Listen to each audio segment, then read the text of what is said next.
Welcome to Arnie's Class Podcast. I'm Arnie Aniel. I'm an HR development consultant, an international public speaker, a workshop facilitator, a coach, and an educator. Life is a great opportunity, and we all learn life lessons every day. This podcast is all about those lessons. Lessons like gratitude, confidence, happiness, mindset, and a lot more. Learning without action is information. Learning with action is transformation. Join me, learn, and transform yourself into a better you. My special guest for this episode is a top-tier business consultant, mindset coach, and a former Fortune 500 executive with more than 2 decades of experience in marketing and business.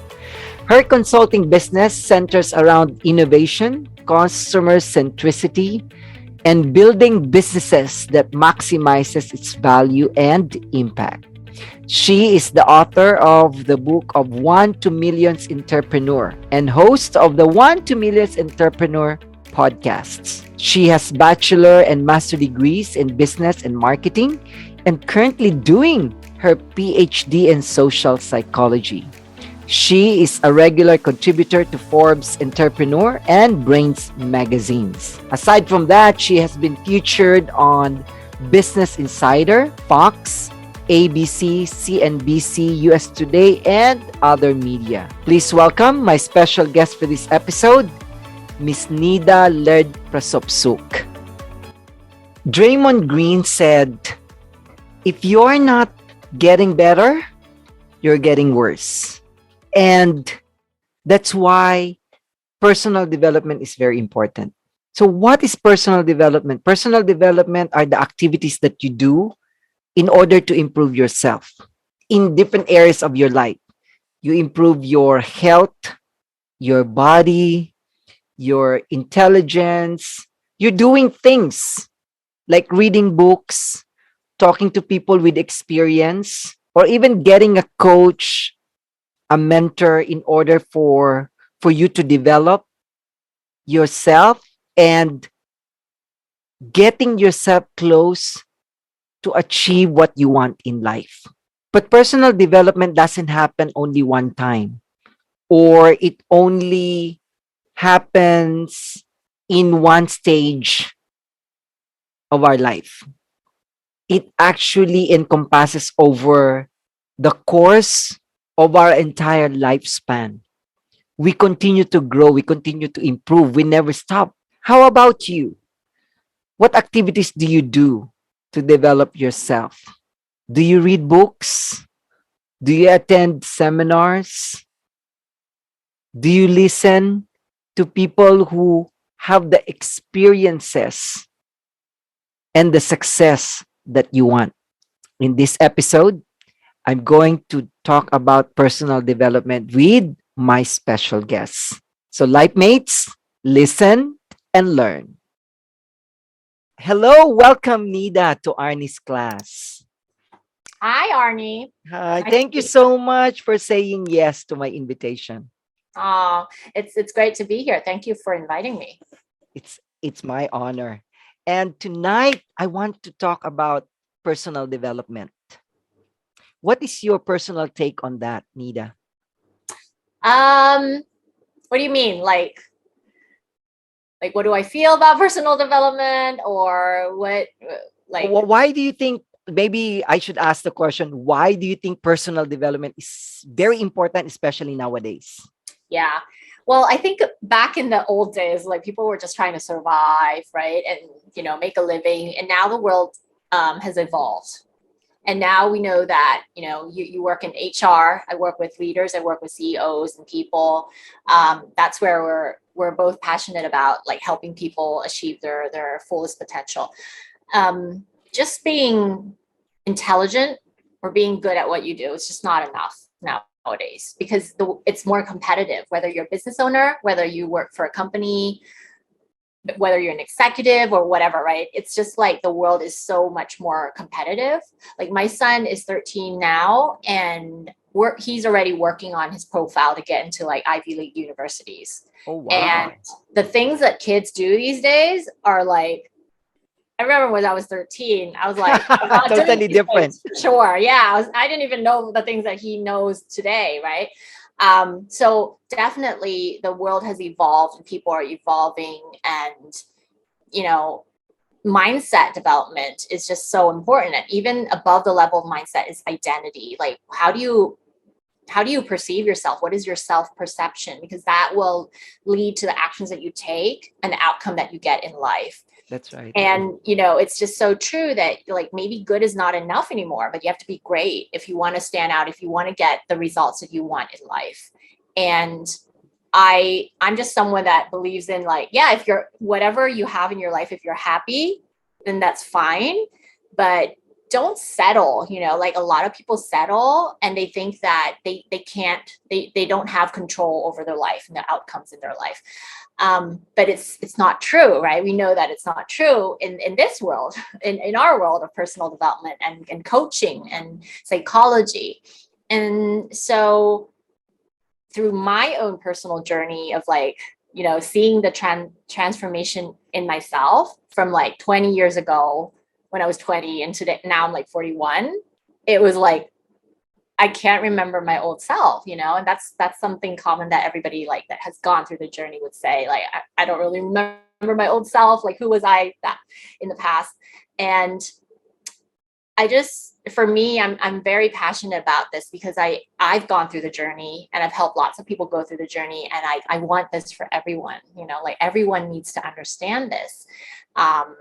And although we have a lot of personal development books and like all the books that you could Yeah, ever that's read in right. the world, I think that by reading a book, yes, sometimes you get lots of things from reading a book, but sometimes you don't get that level of awareness that you get when you're actually working with a coach or a mentor or someone, a teacher or whatever that can actually help you and be like a mirror to reflect your blind spots that you don't see in yourself. Yep. And you could read hundreds of books. You can never realize that blind spot. It's possible to not ever realize it because we have the ego, and the ego is kind of like preventing us from seeing the truth because we don't want to feel bad about ourselves, right?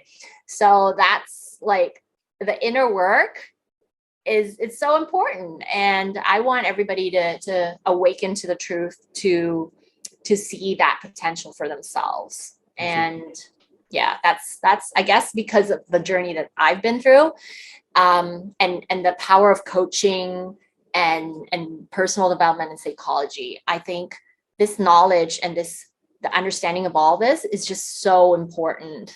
But it's a little bit sad that not everybody knows about this, right? Or they know about it, but at a very not at a deep level, you know. So that's my take around like personal development. And then it's a totally different issue. We talk about personal development in Thailand. That's a different issue. Yeah, I totally agree. I totally agree. But neither, of course, there are different channels or different platforms that we can use in order to develop ourselves.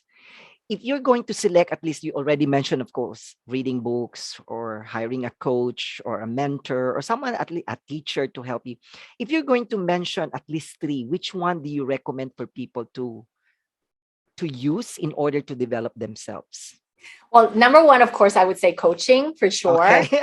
Because that's like, for me, that was the biggest, that was the, I think when you hire a coach, you have that commitment Okay. to transform, right? You can, when you're reading a book, you can be passive. You can be a passive learner. You're just like reading. You don't even have to do anything. You don't have to do the inner work. You don't have to accept any truth about yourself. But if you're working with a really high caliber, like a really good, like a really great coach that has like really great skills, and also has done their inner work, is super important, because, you know, we've seen examples of coaches that call themselves coaches, but they haven't done the inner work. They start projecting on the clients, right? That's like I don't really want to see that happening in the coaching space. But if you do get to work with a coach that really knows what they're doing, they can really help you reflect on what's holding you back, what's keeping you where you are. And you get to learn a lot about yourself. You get to reflect, you get to grow. It is uncomfortable. Like, a lot of people think like working with a coach is like getting a cheerleader, which couldn't be Yeah, it further from can the be. truth. Yes. It's like you're facing your demons actually when you're working with a coach. And if it's almost like going to the fitness, like if you don't feel like, when you go to fitness, if you're coming back home and you feel like your arm doesn't hurt, it means you didn't really do the proper exercise, right? So in order to build your muscles, it has to hurt. And I think it's the same thing like psychologically with coaching. When you're working with a coach, it's like you're facing your demons, you're facing the truth, your dark, blind spots that you didn't want to accept about yourself. But that's like the key to moving forward. And for me, I think a coach or a mentor or, whatever you want to call, I know like we in the coaching space, we know the difference, right? Of course. But for a lot of people, they have maybe both, or some coaches actually, they don't do just pure coaching, but they mentor, they consult as well. So I think like number one for sure is getting a coach, like a really, really good coach. Can I ask a follow-up question on that? Because you said Yeah. to get a really, really good coach. Yeah. How do you define someone who's really a good coach? Yeah. I get asked a lot of that question. And I think I wrote several blog posts and articles about it as well. But I think a good coach is someone that has done their inner work. Like they have gone through the journey. They have done the inner work. Otherwise, if you haven't done the inner work, then you start to project on your clients, you start to have your own issues, so that's not great at all for any helping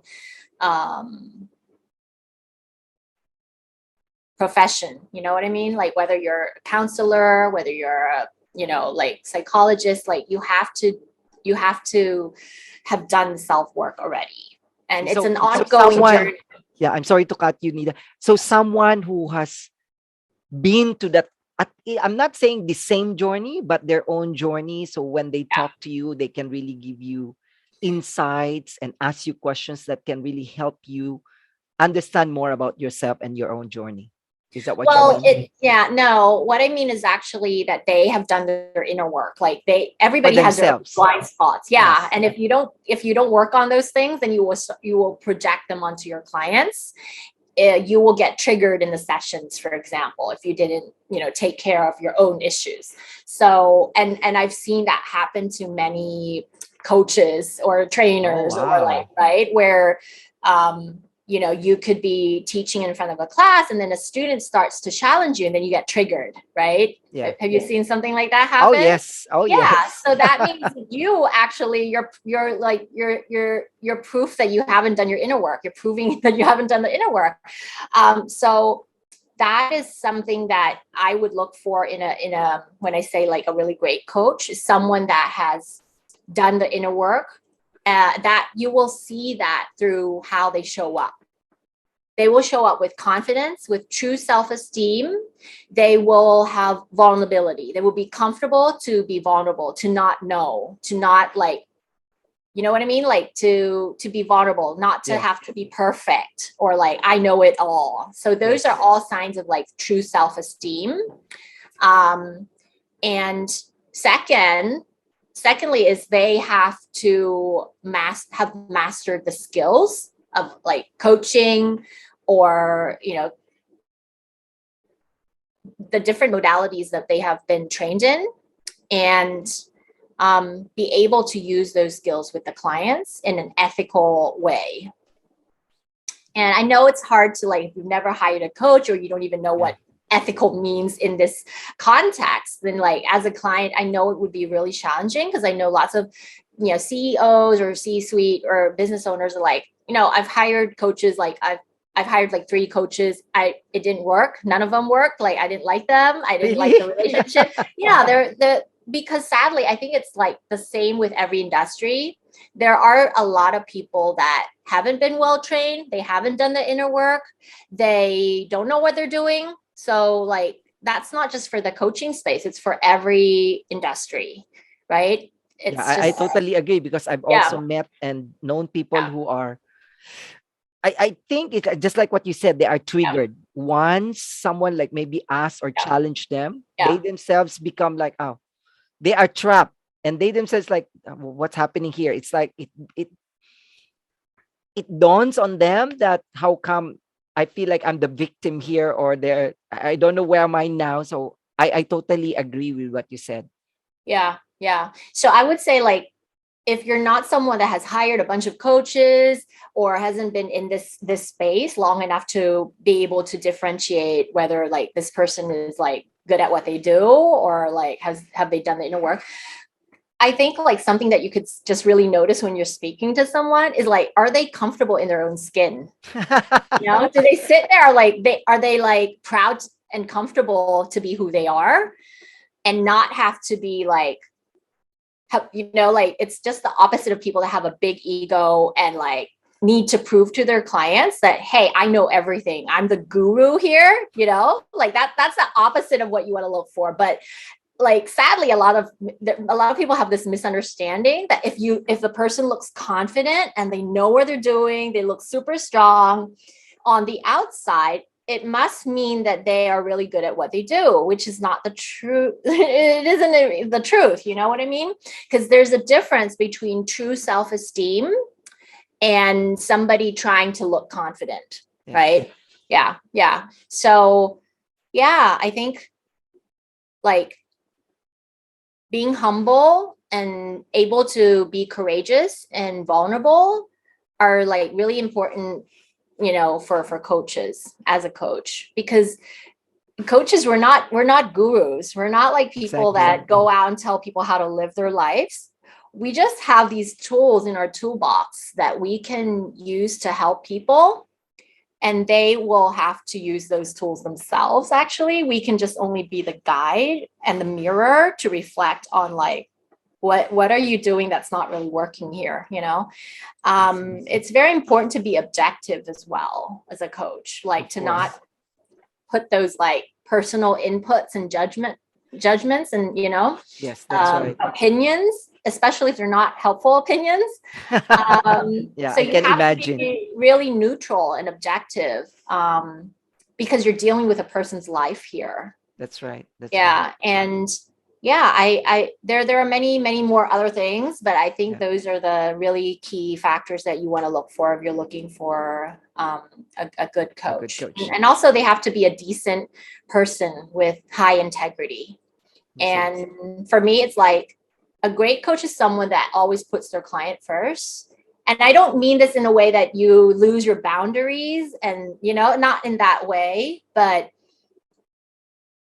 like you're not in the coaching session to prove anything for yourself as a coach. You're just here to help the client learn Totally something agree. about themselves. Yeah. So that's number one, Nida. Hire a coach or a mentor. Yeah.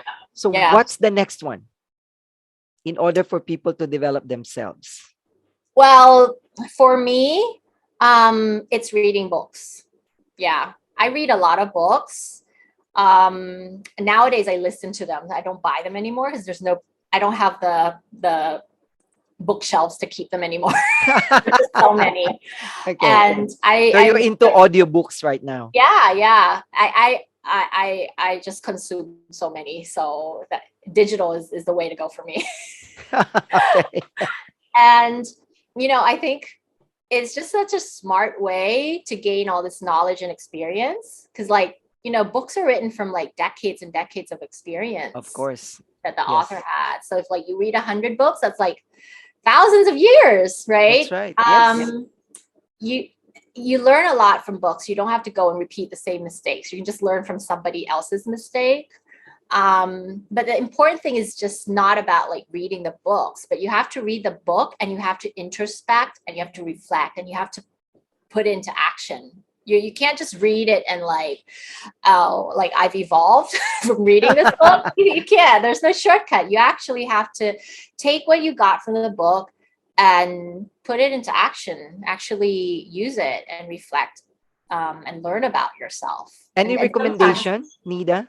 Any books that you can really recommend in terms of? I can't really say because there's so many, Arnie. There's like hundreds of books. I can't really say like any book specifically that I like, oh, these are like the top threes. I I see. really struggle with that question. Like when people are like, "What's your top Or, three, top five?" I don't know. Like there's or so maybe I will change the question into what's your favorite book? The one that I can't you answer always. that either. Because there's so many. Yeah, there's so many. I can't like, oh, say Maybe that you this can mention your own book. I know you wrote your own book, yeah, Nida. yeah. I have well, I have an English book on Amazon. It's called One to Millions Entrepreneur. That's a marketing book for like coaches, consultant, experts that want to um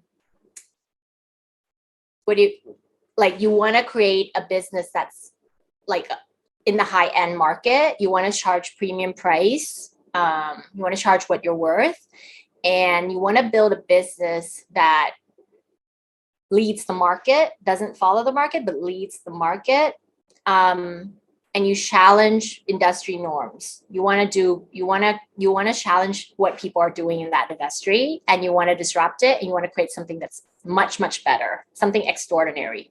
So that's the book for someone that is like, someone like me, actually, someone like me that's like, I'm so sick of what people are doing in the industry, and Yeah. like they're taking advantage of clients. All they, like people that only care about making money, and like they don't have ethics, they don't want to do better. For me, it's like if you serve your clients at the highest level, that's integrity. If you want to do whatever it takes to deliver on the promise that you gave to the client, then the money will follow.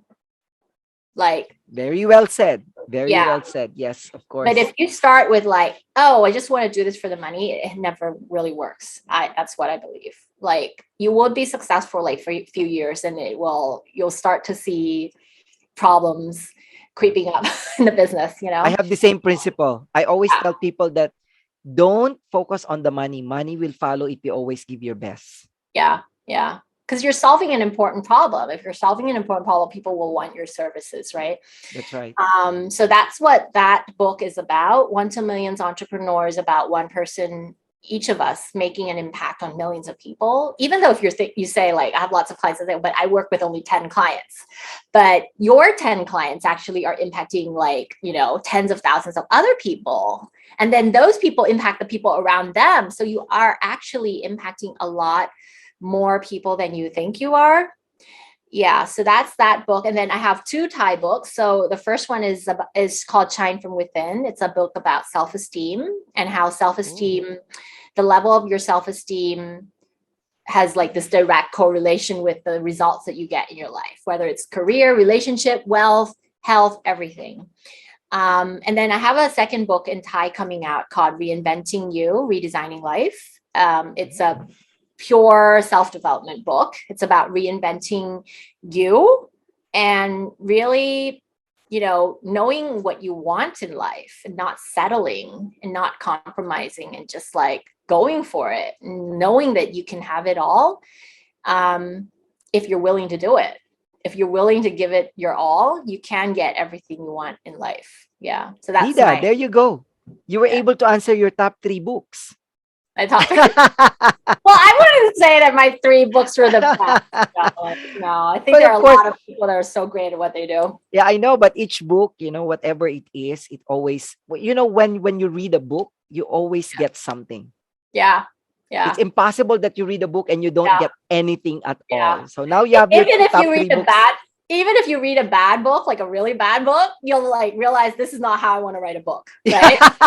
Exactly. You still learn something out of reading that bad book. Yeah, definitely. It's like they say like the wisdom comes from your failure, right? It That's doesn't right. come from your That's right. success. It comes from your failure. So everything, even like bad that has happened to you in life, is actually what makes me do what I do.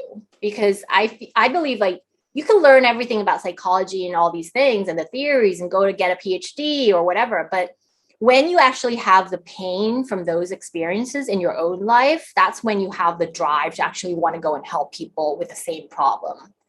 Yeah. That's right. So, Nida, let's continue with our lists. We're on Yeah. the last now. So, you Yeah. said first, of course, as already mentioned, hire a coach, a mentor, a teacher. Yeah. And Yeah. then you said read books. And you already mentioned your book. So, please check them out. Yeah. But the other one is coming out, right? Still Yeah. writing on it, working on it. So, please check Yeah. on Amazon. The third one, you mean? The third one in Thai? Both Yeah. Thai books are sold in the Thai bookstore. It's not Oh, on I see. Amazon. Not on Amazon. Only the English book. Yeah. Yeah. It's One to Millions Entrepreneur. entrepreneur. Yeah. Yeah. Please check it out. So, what's the third advice for self development? Let me think about the third one. Well, I'm totally thinking about the answers now. I didn't prepare any. I didn't even know what you were going to ask, but I think I think the third one is surrounding yourself with people that are really like at the level that you want to be, or at least or like they have the mindset that you want to learn from, you know, like people that have done the inner work. Because I feel like it doesn't sound like it's a direct solution for evolving yourself, but it is. It really is. It's not like, oh, I'm going to read a book to learn this or that, but you actually absorb a lot from your the people around you. So we know, like Jim Rhodes said, we're the average of the 5 people we spend the most time with, right? It's totally true. I was about to say that, Nida, and I Yeah, said that in my last episode, actually. yeah. And so I think like being super conscious with who you hang out with and who you spend your time with and who you're in a relationship with is so important. You really have to be intentional about these things, right? And like I see too many people try to hang on to old relationships that aren't really serving you anymore. You know, like that friend from high school that talks behind your back or whatever, or isn't kind to you, that you feel like, but you know, I've known her forever. She's like my best friend. And you can't cut that relationship, you know. I feel that we have to be super intentional about everything we choose in our lives, especially relationships, right? Because it's relationships is so 100% important. Yeah. agree. Yeah. Yes. And sometimes, unconsciously you're being influenced Yeah. and you are not aware of that. And then, Yeah. even the way you talk, sometimes you follow how your friends or Yeah. the people around you talked. And then Yeah. you will only know it if someone, oh, what happened to you, Nida?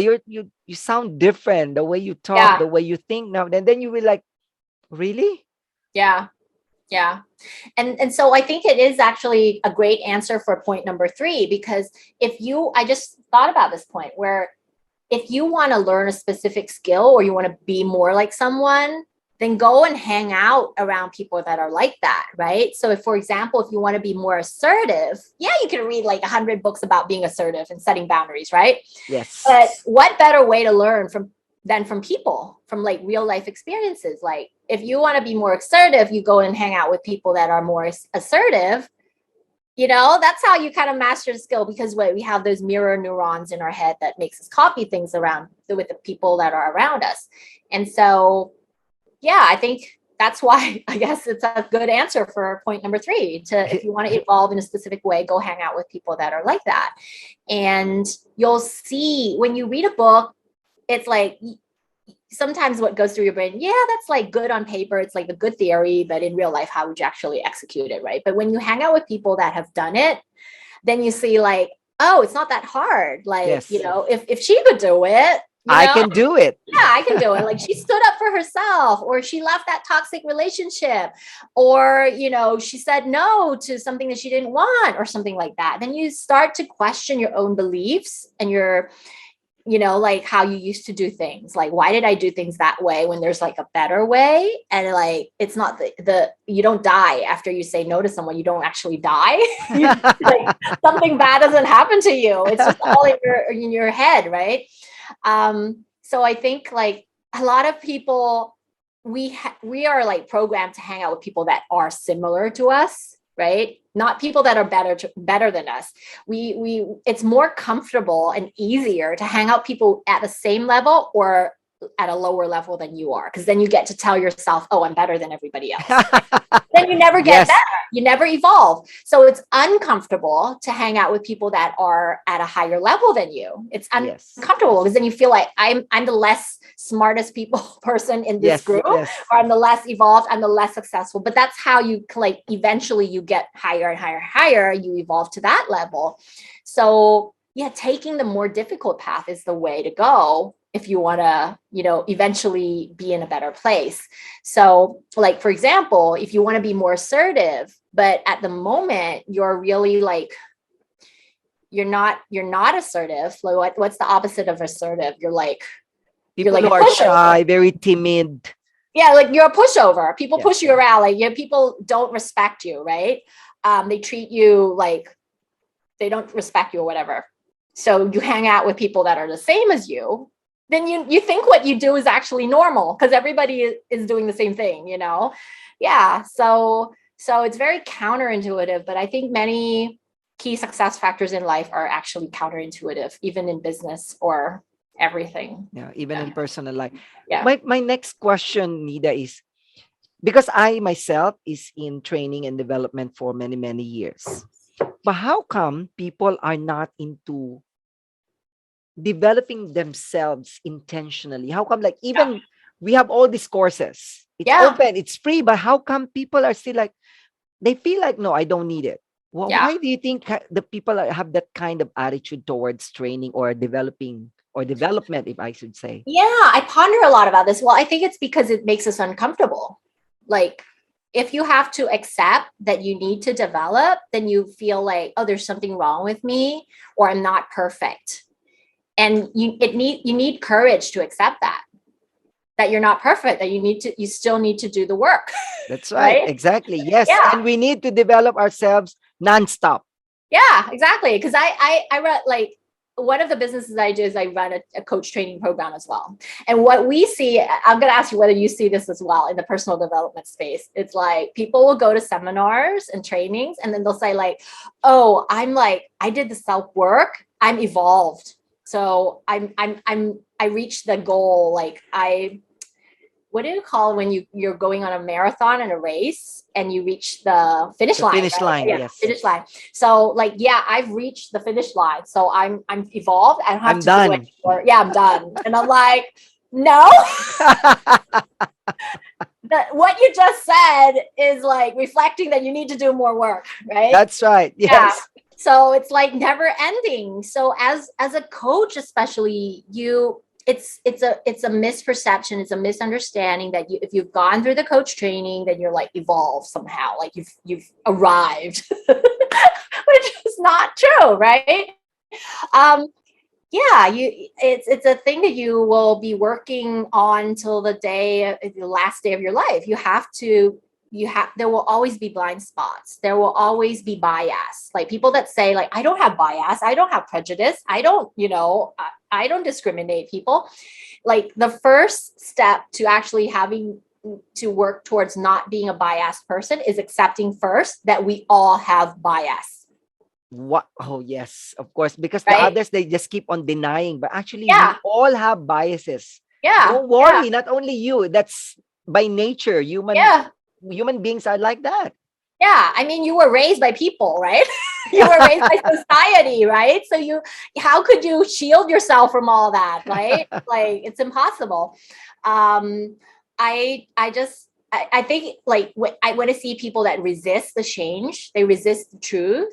Like even after I've reflected to them as a coach, like this is what I've seen in what you've just shared with me. We're reflecting back to them, right? And then sometimes I would say people would like push back and this is like, well, that's not true. Like even if they've shown that over and over again, they'll still deny it. Like that's not true. It's like somebody else's fault.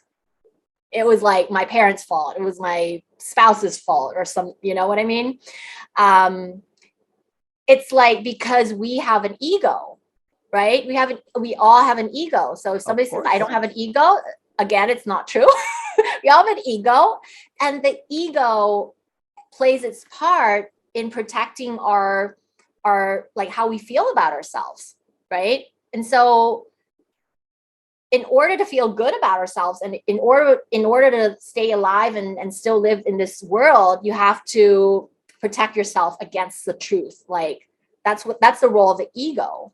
And so that's what makes you deny the truth. Like, And truth oh, hurts yeah, the most truth of the hurts. time. The truth Yeah. hurts most It's of the like, oh, time. it's actually because of me that I'm not living the life that I want. Like, I can't accept that, right? And the ego goes like, no, I'm not going to let me accept that. So I'm going to make up a bunch of excuses and blame other people for it. Like, oh, it But was never my blame fault. yourself. Yeah, yeah.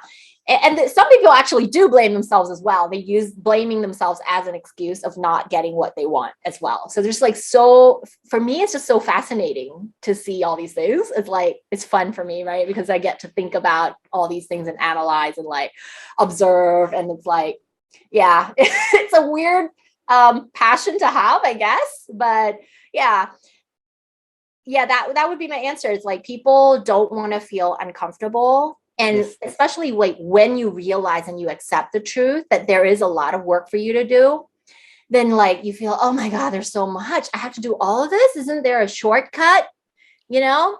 And then because it seems so hard, they go through this thing called like amnesia or something, like where you forget that, oh, you wanted to change your life. You had all these goals, and then you go back and you're like, it's so hard. I don't want to do it anymore. I can go back and accept my old life. I can settle for less. Yeah, But totally then you agree. can't really do that, because when you go back, in a while you're like, oh, I can't stand this anymore. I can't take another day of this job. I can't take another day of this relationship. Like, okay, I'm going to change. I'm going to really change this time. And then you set these goals, you draw this vision board. And then, it goes, you keep going through this cycle of like, I want to change, but then it's too hard. Let's go back to the old life. I want to change. And then, oh, it's too hard. Let's go back. Yeah. And then They stay in the comfort zone. yeah. So that goes back to point number one, why you have to have a coach, because the coach is going to keep you, they're going to help support you. Let's say that you're going to help support you when you want to go back to your old life, your old self. But when you're reading a book, maybe sometimes that's not enough. Yeah. Like it's not enough to keep you like moving forward, because you'll always get discouraged and you'll like, oh, whatever, I don't mind living the way I used to live. And this is for everybody, even people that have done the inner work. There will be situations and difficulties and obstacles in life that test you, right? Yes. And then you're gonna like, do you want to go back to your old self, or do you want to move forward and take the hard path? And one of my mentors said, the path to heaven is through hell. I love this. It's so true. It's so true. Like the difficult path is always a way to go. Yeah, you want to live extraordinary. Never take the easy path. The easy path, the safe path, never leads to something you really truly want. Yeah. And I've done that. Of course. And Nida, you already mentioned, what are the channels that people can use in order to develop themselves? And then I asked you, and you already answered why people, they really don't go for self-development. My next question is, what do you think, especially after this pandemic? Let's say after, we're still in the pandemic. Although some countries, they already announced that it's already endemic, but I don't think that we're really in that stage now that we can say that it's already after the pandemic. What do you think people should focus on developing themselves in order for them to be more ready with all these changes that is happening? You see online meetings. So what kind of skills do you think people will need more, especially during this time? Wow, there's so many. It's probably not a skill, but mental toughness, I think, is something that is really important. I think like I see kids nowadays that have such high levels of IQ, like much higher than the previous generations, right? And it's because of the environments, the things that they learn, and all the technology and games that they play, right? They have really high EQ. But something definitely that is not in the curriculum, not in the education system, as much as I would want to see is this knowledge about, um, developing your mindset, your mental toughness, your EQ, your emotional intelligence. Like, yeah, I think psychology and all these things about mindfulness and emotional intelligence and all these things that we learn in the personal development space is something that people need to learn to develop. And I can't mention just one especially of what is the most important thing, because I think they're all important, but I think it starts with self-awareness. That's Like, in right. order for you to develop anything, it starts with self-awareness. And it's actually like, if you're looking for like a partner for your relationship, the number one thing, people say that they think they need other things, like, oh, he has to be a gentleman, or he has to be intelligent, he has to be tall, or whatever, right? They It's have all actually the these number one. checklists, Yeah, tick, tick, tick. yeah, This is my checklist. yeah. But the most important thing is self-awareness that you should be looking for in a potential partner, and in actually every relationship. Because if you don't have the self-awareness, how are you going to evolve? How are you going to change? How are you going to develop? How are you going to transform? And yeah, I think everybody should work towards having self-awareness about themselves. And that requires courage, Of requires course. being Yes. vulnerable, right? It requires you going out to other people and asking for feedback. And the truth hurts. But yeah, the path to heaven is through hell. And you mentioned about mental toughness, and I couldn't agree more, because as they said, the next pandemic, it's going to be more on mental health, Yeah. especially after pandemic. So I couldn't agree more on that.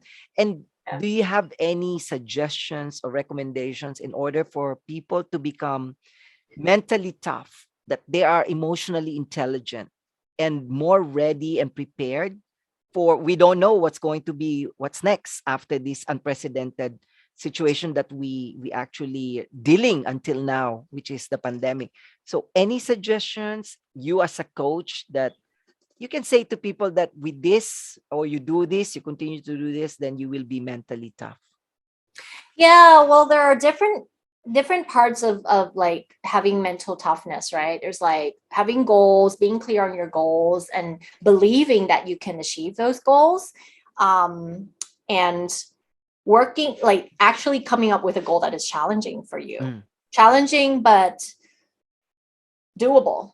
Like, you have to believe it. Like, I see lots of people go to seminars, and you know how they draw those vision boards, and they either draw something that's like something they already know they're going to achieve. They're playing it safe, right? And then there's this other group of people that draw something spectacular, like, oh, out of this world, right? But they never do it. You know what I mean? Like, the moment they walk out of the room, they know it in their brains that they're not going to do it. They just drew that picture to present to the room. So I would say set a goal, draw a vision board. It's really great because all the vision boards that I have drawn have all come true. But when you actually draw it, you want to draw something that you know you're going to actually commit to. Don't just draw something like amazing to look good on Amazing for people to see you. It's presentation. like, wow. Yeah, but you're like, if you're never going to do it, there's no use in doing that, right? So you want to set goals that like really mean something to you, that is like meaningful and is important for you. Like, that's why you have to have this strong why, like this why do you want to do that? Why is it so important that you have to make that happen before you die, like before you leave this earth? And that itself requires introspection, right? That itself, that question isn't something you can answer in like 2 minutes. So like, yeah, set those challenging goals and have a vision and work towards it. Like, people think that shifting your mindset or setting a goal makes it like you're done, you're finished, you've transformed yourself, which is not true. It's like those baby steps, consistently having the discipline to do these things on a daily basis that will get you where you are, like where you want to be, right? That's right. And It's just like not what you like, mentioned, goals without action becomes dreams. yeah, it's not like there's Wishes. perception that people have, like, oh, if I hire a coach or if I just do that course, if I attend that seminar, my life is going to change like overnight. Without Like, doing anything, without lifting yeah, any fingers at all. yeah, there's like no such thing. There's no shortcut. Like there is no shortcut, right? There is a smarter way to do things like hiring a coach, but like there's no shortcut. There's no like magic formula. Like I have lots of clients that come in and like they say like, I wouldn't really say clients, people that approach me like, hey, should I hire a coach? Maybe I should hire you. But then what they think is like, they think I have this magic wand that's going to help them Yeah. transform. And I'm Yes. like, no, sorry, you're going to be doing all the work. Yeah, that's right. I'm here to guide you. I'm here to Yeah. support you, to cheer you and help you, but you have to do the work. Yeah. Yeah. So like, there's no shortcut. Like if you really want to live an amazing life, like an extraordinary life, you're going to have to be willing to do extraordinary things, like the harder things. That's why most people live a mediocre life, because I don't mean this in a judgmental way at all, but like humans are programmed that way through society, right? When we were growing up, what did the teachers tell us? Did they tell us to go be the next Elon Musk? Of course not, because they had their own limiting beliefs as well. They were programmed by the society as well. So what are they going to tell the students, right? They're like, stay safe, choose the secure path, right? Like get through the, Stay where you are in that yeah, stay in the box. box. Yeah, Yeah. go get the degree, go be a doctor, whatever, right? So it's like, it's not their fault because they were programmed that way too. And our parents were programmed, and our parents were programmed through society in the way they were parented as well. But if like, I think our role is to really introspect, and like if the career that you're in or the work that you're doing or the business that you're in, if you're happy, like you're totally happy, wake up every morning wanting to do it, great, that's for you, right? But if your answer is like, no, I feel like, even though I like what I do, I don't feel it's challenging anymore, or there's some sort of intuition that you feel like this is not it for me anymore, then it's your responsibility to take control of your life and to accept that, hey, maybe there's a harder path, there's a more challenging path waiting for me. This is like not what I'm meant to be doing anymore. Yeah.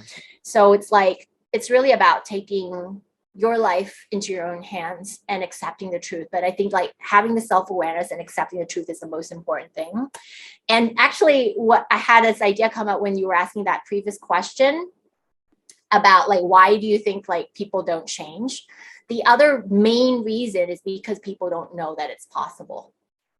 They didn't know. And it's because of the programming through generations and generations of, Yeah. And of just our like what you parents. mentioned, the limiting Yeah. beliefs that they Yeah, have. yeah. And it was the same for me as well. 20 years ago, I didn't know all this. Like, I wish my parents told me. They don't even know. And today they don't even know, right? And so like my approach to parenting my son is like totally different, because like it's totally coming from a different mindset. It's like, you can have whatever you want if you're willing to work and do it. Like if you And have to a big commit enough yourself vision. in doing Yeah. that. Yeah, exactly. Like, and he's the one. The funny thing is like, he's only like 12, 13, right? And I think the time he told me he was like 10 years old, he was still in a normal school. And he goes to an international school here in Thailand. So it's like one of the top schools in Thailand already. And he's like, Mom, but I don't think I can do this. I don't think I can do this. I think this is too hard. Like he's already having that programming from school. Like I didn't teach him these things, right? He got this from his school, from the Yes. kids in class and from the teachers. And I'm like, no, honey, that's not true. Like, like, Everything is possible. yeah. You And are I'm like, possible. yeah. And I'm like, who taught you that? I was like, I don't know, like the kids at school, like, and it's like, yeah, you're always going to be exposed to the belief of the majority, like whatever environment you're in, you're always going to be exposed to it. But that mindset won't really get you where you really want to be, like, so I have to constantly kind of like counter program what he learned from school, Yeah, from outside, the Yeah. influence of the environment. Yeah. And all the stuff that he watches on like YouTube, you know what I mean? Like kids these days, they consume so much, and the message that's going through those channels, and like, it's not always positive, right? So, I don't try to stop him from learning those things on the internet, because it's like part of life. It's part of the world. I don't want him to be naive. I want him to see like there is black and white and gray, right? Because I grew up with very overprotective parents. Like I grew up in unicorn land, and I felt like I had to learn things the hard way when I was like in my 20s, like, oh, I didn't know that the world had so many types of people. Like I thought, um, and I had to learn the hard way. So for my own son, I'm like raising him in the opposite way. It's kind of like, yeah, I want you to see the truth of everything in this world. And there's like no topic that we can't talk about. So we're really close. Like we really have Very open yeah, communication. yeah. Which is very important. And I'm very happy to hear that you're actually doing it to your son, because a lot of parents out there, well, I'm not saying it's wrong. I don't want to, I'm not saying that in a judgmental way, but Yeah. you just have, as a parent, you have to be open, Yeah. because whatever happens, Netflix is there. You cannot Yeah. just say, ask them to stop watching from Netflix. Netflix is there. Video Yeah. games are there. So what are Yeah. you going to do with that? Discuss it openly with them, Yeah. Yeah. because we You, cannot deny it. you can't protect your kids from the truth in the world, right? And if you go against them, they're not going to be on the same team as you. When they have problems, they're not going to come to you. You're going to be the last person Person to know. to know. Yeah. Yeah. So it's Exactly. better that they learn it from you as a Yeah. parent. Yeah. So having trust, building that trust with your child is super important. And you don't do it by judging them, and you don't do it by being on the opposite side of them. So yeah, be on the same team. I think it's the same rule with every relationship, right? Be on the same team. You don't Yeah, have to agree with them, but you still have to be on the same team as them. Yeah. and of course, it's very important that you have that kind of communication wherein there is trust, and at the same time, we can talk about any topics. Yeah. It's very Yeah. important. It's very Yeah. important. Yeah. Yeah. So Yeah. Nida, we already talked about the channels. You explain and you give suggestions, especially on coaching, on this personal development, that people, they have this kind of fear, or they don't want to be in a very uncomfortable place. That's why they don't want to develop themselves. So one last piece of advice for them, that in order for them, of course, we're talking about personal development, but whatever happens, personal development and professional development, somehow it's intertwined. Whatever you do personally, it will affect something in your profession, and vice versa. Whatever Yeah. you do professionally will impact your personal. So how Yeah. about professional development? What can you say about that? That what they should do in order to complement each other, personal and professional development? Well, I think it's kind of the same thing, because like when I'm coaching CEOs and executives in companies, like a lot of people think we're talking about like leadership skills Ah, and okay. like, how to communicate and things like that. But the truth is we're talking a lot of the times we're talking about something much more deeper. At least that's my approach. I don't even, a lot of people say like it's about the mindset, but for me, it's like about the identity. It's like Okay. the way you show up every day is because you have a certain identity, a certain self-perception about yourself. Like, do you perceive yourself as somebody that's competent or not competent, confidence or not confidence, low self-esteem or high self-esteem? Do you perceive yourself as a loving partner, or do you perceive yourself as like not such a good partner? Are you an amazing parent, or are you just like, yeah, I'm trying to get by kind of parent? Right? So it's like the identity, how you perceive yourself, and like the most important question is in the coaching space, which is the jargon type of question, right? Like, who do you want to be? Like, who do you want to be? That's like the most important question, because that like then we work on the gap. Like if we know who you are today and who you want to be in the future, there's a gap, big or small, then we're going to work on that gap to fill that gap. Yeah. So I think professionally or personally, it's the same thing. Like you're just finding that gap, because once you become who you want to be, the hard skills are not difficult to acquire. Like it will be automatic. Like if you believe you're going to be like what the next Elon Musk, you're going to go and learn all those things, right? You're going to go and do all those things because like you have that identity. Like you perceive yourself as someone that's confident and competent and making an impact, and like you're great, you're amazing. And then all the other things like your behavior, your competence, your skills, your capabilities, your environment, the people you hang out with, your ecosystem, all those things will follow if you but it's like you work on all those levels at the same time, and you're like you're shifting all of them at the same time. So like a misperception in the personal development space, like, oh, you just need to change your behavior. Or some people say you just need to change your mindset. But that's not true. You actually have to change all the levels. Like people can go and search this on the internet. It's called logical levels. It's like we teach that in NLP. It's like at the highest level is your identity, like a triangle. Imagine a triangle. At the top of like outside of the triangle is like vision, right? You have to have a vision for yourself. And then the triangle, the highest level is identity. And then below that is beliefs and values. And below that is capabilities. And then below that is behavior. And then below that is the ecosystem or your environment. So they all have to be aligned. Yeah, For you cannot example, have only one, but the yeah, others are yeah, not. yeah. For example, maybe you have the behavior of like what being this thought leader, this like writing books and like, you know, doing all these amazing things and training people, but then you hang out with people that gossip about other people, for example, right? That's like the ecosystem, the environment doesn't match your behavior. Misaligned. Yeah. Yeah. So that's just an example. So you can't have something in that triangle that's misaligned. Like all 5 levels have to move towards being the person that you want to be in the future. And that doesn't happen overnight. Sometimes it takes years and years and years, right? And then you always have a next version for yourself that you want to be. Like there's always going to be a like Arnie 1.0, Arnie 2.0, like Nita 3.0, 4.0, 5.0, whatever, right? You're always going to have to want to evolve. And then there are lots of people say, but I'm satisfied with where I am. So I would say like, if you're saying that you're satisfied with where you are, you're basically saying you have no room to go. Like there's no room to grow. You can't be better than who you are today, which is like, of course, when people hear that, yeah, that doesn't make sense, right? Yeah, and they're limiting the possibilities and potentials that they have. Yeah. Yeah. And it's like, it's not either or, it's like an and. Like, Correct. yes, you can be satisfied. Yes, you're supposed to be satisfied with what you have today and have gratitude and be happy. And then be ambitious as well. You know, it's not one or the other. It's like, I don't know, people have this misunderstanding that it has to be one or the other. It's not true. Yeah. Yeah. So I think like, you know, it's so important for us to challenge our beliefs and our thoughts, like what we think on a daily basis, right?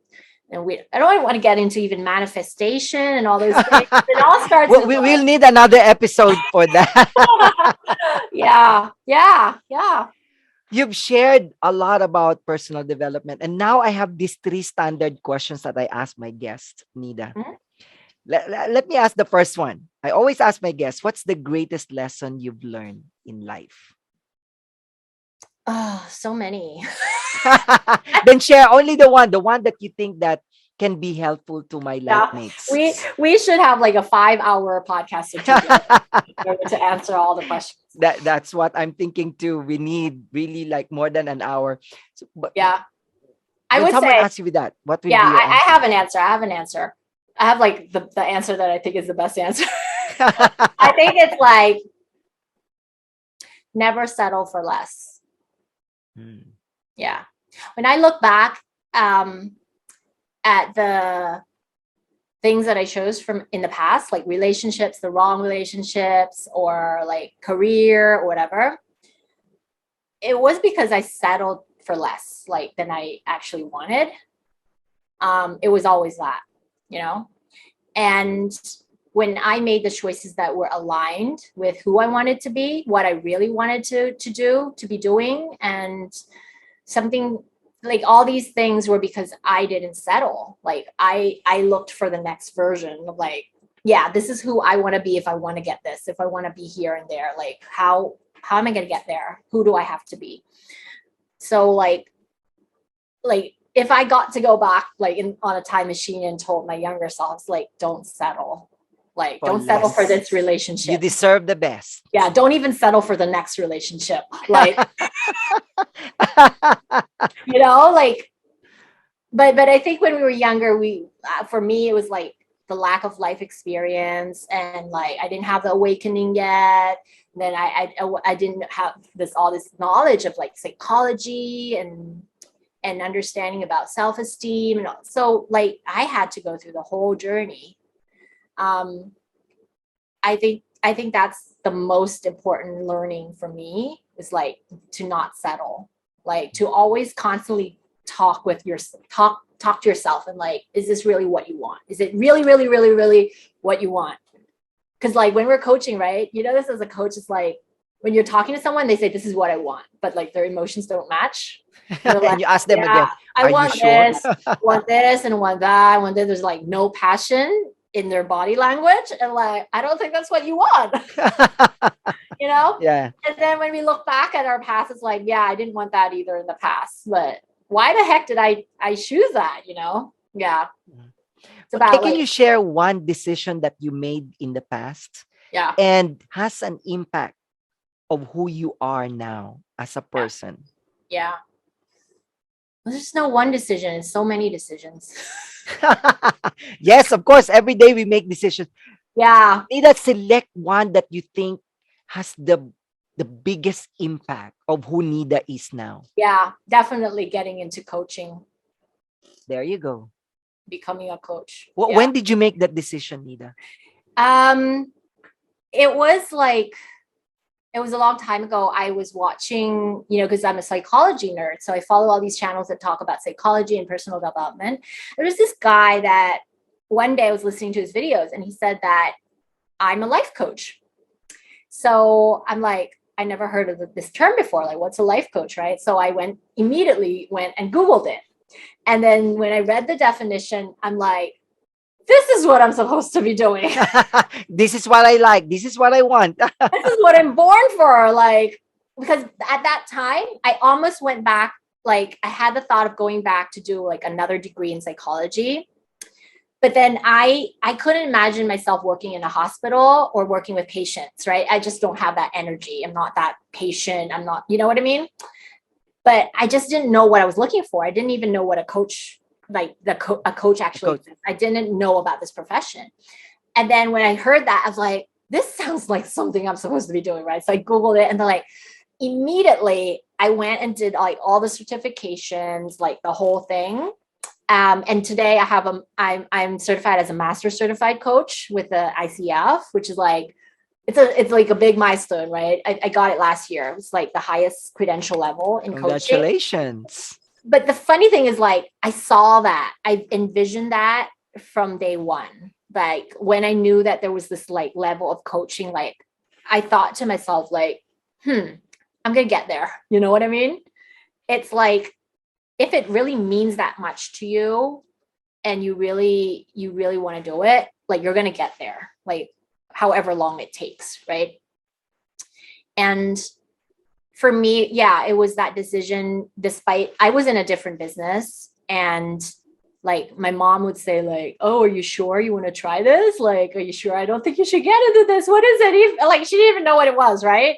Like people didn't know what coaching was like a long time ago. And I was like, like listen to yourself, like your intuition, really be honest with yourself. And that takes courage, right? It takes courage to really be honest with yourself. And just have, you know, take that leap of faith. And that was what I did. So I think that was the most important decision that made me who I am today. Because without coaching, I would never have been who I am today. Definitely. Wow. And I think my son would never be who he is today if I didn't become a coach as well. Like I'm a pretty good parent, I would say, even prior to coaching. But like my other business that I ran before this was like a child development center. So I was already into psychology and child development, right? And I read a ton of psychology books and parenting books and all that. But coaching like took my parenting to a totally different level. And that is not because I like intentionally went and parented in a different way, but because I evolved, like I transformed myself. You yourself. Yeah. Transform into someone else. That. Yeah. And he saw that. And he kind of like absorbed that kind of energy and mindset. And like kids, they do what they see you do. Like they become who they see you become. They don't do what you tell them to do. Because if you tell them to do one thing, like a lot of parents say, like, follow your dreams, work hard and fulfill your potential. But if the parents don't do that, that's what the kids are going to see. And they're not going to really respect you because, like, you're telling me to do this, but you never did this, right? You know That's what I mean? right. Like, you're telling me to follow my dream and think big, but you never did that. You And so, yourself, you're not yeah, following your dreams. yeah. So subconsciously, the child will not believe that it's possible because the parent is showing them that it's not possible. So it's super important to be aligned with what you say and what you do and how you show up in the world. Yeah. That's right. That's right. Actions speak louder than words. Yeah. Whatever you say, if they don't see it, then it will Yeah. never happen. They won't believe you. You already wrote 3 books, Nida. Yeah. But if you're going to write a book about your life, what kind of book will it be and what will be the title? Oh, I would say it would be a personal development book for sure. Maybe a little bit spiritual, philosophical. What would it be about? I don't know. It would be about, I talk about myself, like my life and my experiences pretty much a lot in my books already. So I'm trying to think about like what kind of book would it be if it was just talking about my life. That's right. Yeah, it would probably be about epiphanies and Oh, decision making. Because I think when you ask that question about like what decision, like I already mentioned my number one decision, right? But apart from that, other decisions that are also made an impact on my life was definitely like leaving the relationships that were not the right relationships, even though it was hard. But with courage, like I left it, right? Because I knew who I wanted to be. And I skipped a little part. So when I found out about coaching, I wasn't really in a wrong relationship. And so many years, like despite what people told me, like get out, it's the wrong relationship, you don't deserve this, whatever, right? Because we have that ego. I listen, but the ego is like defending itself, right? It's like, oh, it's not true. Oh, then it comes up with so many excuses for us to stay in that relationship, right? But then one day I was listening to Tony Robbins' video, one of his videos on YouTube, and he asked a question, and he said, the decision, or I don't remember the exact wordings, but it is something along the lines of what the thing that you're choosing for yourself today, is it aligned with who you want to be in the future? Like, or is it aligned with the vision you see for yourself? And just that question, like, no, no, the relationship I'm choosing for myself now is not aligned with who I want to be in the future, for sure. That question. Yeah, it was an awakening moment. Just that question. And that was like, I still get goosebumps from talking about this. Like, it, like so many people told you, and it like took years and years of like trying to get out of that relationship, but nothing could get me out. But that question could. That was the moment of truth. Yeah. And that's why I so believe in the power of coaching. That was a coaching question, right? That's right. You didn't even tell me what to do. You didn't give me any mentoring or information or like what you should do with your life. You just asked that question. And like, yeah, that question's like, if you answer it truthfully, like really, it was a life-changing moment for me. And I think like if we all ask that question to ourselves, it will change like the trajectory of our lives. And so for me, if I wrote the next book, it was about my life. It would be about like epiphanies and life-changing moments and key decision moments, like those big key decision moments that really shifted the trajectory of your life. Yeah. And the title of the book? I don't know. Maybe it should be about like, I don't know, like epiphanies or like, I don't know, awakening or manifesting something. I don't know. I'm not really great at coming up with book titles. I actually come up with a book title actually after I finished writing the book. Oh, I see. Yeah, because when I start writing a book, I don't know where it's gonna go. So Like, you just keep on writing and writing, yeah, and then at yeah, the yeah, end, that's the time that, oh, yeah, this will be the yeah, title of the book. yeah. Oftentimes, like I start off with like chapters, like, okay, I'm gonna write about these 12 chapters. I have a kind of outline of what the chapters are gonna be. Never ends up finishing like that. It always turns into something else. Like by the time I finish writing it, I'm like, oh, I don't want this. I want this instead. Oh, I forgot to write about this. I'm gonna share about this. And then the funny thing is, when I'm actually writing the book, I also transform. Like I also shift as well. Like I become a different person as well, like in a good way. And I learn through that process of reflecting and writing and sharing as well.